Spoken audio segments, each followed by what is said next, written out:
मनापासून धन्यवाद देतो. आणि राज,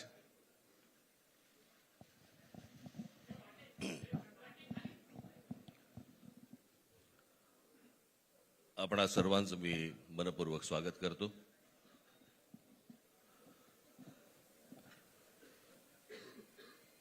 जे काय बाकी बोलायचंय ते सगळं जाहीर सभा जेव्हा सुरू होतील त्यावेळेला बोलूच आम्ही. परंतु माझी एक मुलाखत झाली होती आणि मी मुद्दामून आठवण करून देतो त्या गोष्टींची. आणि त्या मुलाखतीमध्ये मी असं म्हटलं होतं की कुठल्याही वादापेक्षा आणि भांडणापेक्षा महाराष्ट्र मोठा आहे. आणि मला असं वाटतं तिथून त्या आज आम्ही एकत्र येण्याची सुरुवात त्या वाक्यापासून झाली.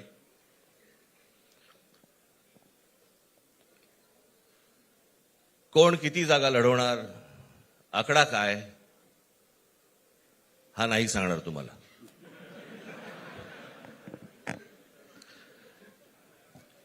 महाराष्ट्रामध्ये सध्या लहान मुलं पळवण्याची खूप टोळ्या फिरतायत. त्याच्यामध्ये 2 टोळ्या अजून जास्ती ऍड झालेल्या आहेत. ते राजकीय पक्षांमधली मुलं पळवतात आणि जे निवडणुका लढवणार आहेत त्या लढवणाऱ्या सर्व उमेदवारांना दोन्ही पक्षांकडनं उमेदवारी दिली जाईल. ती कधी भरायची, केव्हा भरायची ते आपल्याला कळवलं जाईल.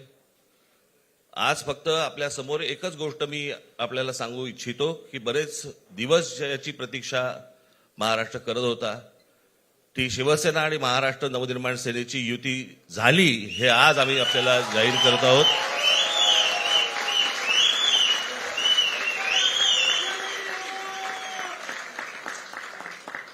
धन्यवाद.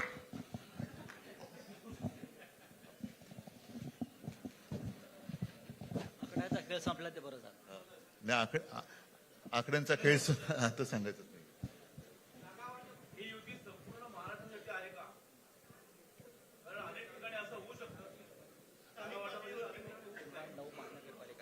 अजून बाकीच्या महापालिकांमध्ये सुद्धा कालपर्यंत युती झालेली, जशी नाशिकमध्ये झालेली आहे, बाकीच्या ज्या महापालिका आहेत त्यांची सुद्धा त्यांच्या तिथल्याही युतीवरती आज उद्या शिक्कामोर्तब होईल.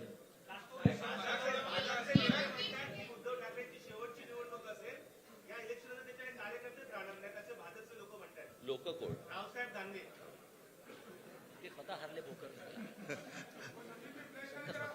त्यांच्यावरती प्रतिक्रिया देण्याच्या तरी पातळीचे राहिलेत का ते? त्यांना त्यांच्या पक्षात सुद्धा कोण विचारत नाही. मला असं वाटतं की उत्तर देवांना द्यावीत, दानवांना नाहीत.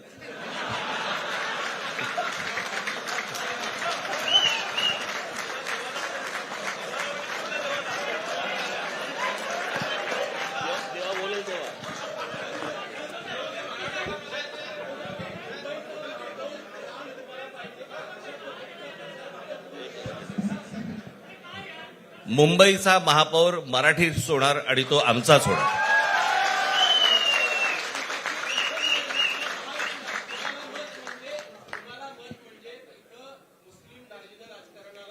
मला असं वाटतं की एक मुख्यमंत्र्यांचा व्हिडिओ पण फिरतोय ज्याच्यामध्ये ते अल्ला हाफिज असं म्हणलेत, बरोबर ना? तर या गोष्टी त्यांनी सांगू नयेत. माझ्याकडे खूप व्हिडिओज आहेत.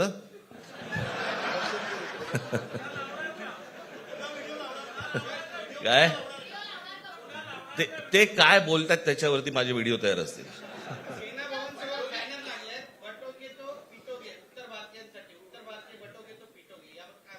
काय म्हणायचं, काय म्हणायचं त्याच्यावरती? सगळ्यावर कसं बोलायचं रे?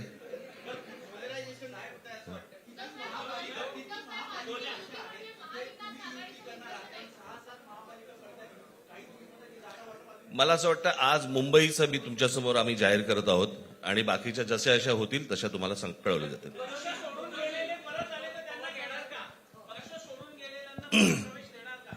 मग कोण गेलेत?